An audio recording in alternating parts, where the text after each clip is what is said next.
விஜய் ஒருவேளை வந்து ஒரு 45 எம்எல்னா ஜெயிச்சிருவாரு. எதிர்க்கட்சி தலைவரா கூட ஆயிடுவாரு.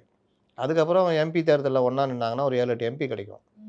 அதற்கு பிறகு விஜய் 2030கள்ல தனியா ஆரம்பிச்சாருன்னா, அப்போ ஸ்ட்ராங் ஆயிடுவாரு. அப்ப அவரு முதலமைச்சர் வேட்பாளரா போலாம். டிஎம்கே வீக் ஆயிட்டு இருக்கும். ஏன்னா, அங்கருந்து காங்கிரஸ்லாம் இழுத்துக்கலாம். காங்கிரஸ்க்கு என்ன கசக்குமா? 60 சீட்டு குடுக்குறேன். நானே பார்த்துக்கிறேன் செலவுனாருன்னா கசக்குமா காங்கிரஸ்க்கு? அதுக்கு தேவை பல்லக்குல உட்கார வச்சு தூக்கின்னு போணும் யாராவது காங்கிரஸ அவ்வளோதான். அப்ப 2031 நோக்கி பயணம் பண்றது தான் விஜய் கரெக்ட்டு. இப்ப தனியா இந்த மாரிலாம் பண்ணிட்டு இருந்தாருன்னா, அ இந்த கேப்ல மாட்டி ஒண்ணும் இல்லாம போயிடுவாரு.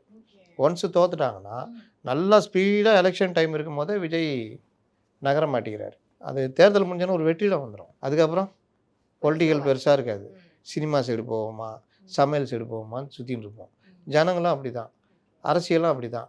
அப்ப விஜய் என்ன பண்ணுவாரு? நீங்க தோத்துட்டீங்கல்ல. நீங்க வாங்குவீங்க வாக்கு. ஒரு 40,000, 30,000 வாங்குறீங்க. ஆனா ஆட்சியில அவங்க வந்து உட்காந்துருவாங்க. இவங்க எதிர்க்கட்சியா இருப்பாங்கன்னு வச்சுக்கங்க. நீங்க ஒண்ணா இருக்க மாட்டீங்க. அடுத்த 5 வருஷம்ல கட்சி நடத்தணுமே.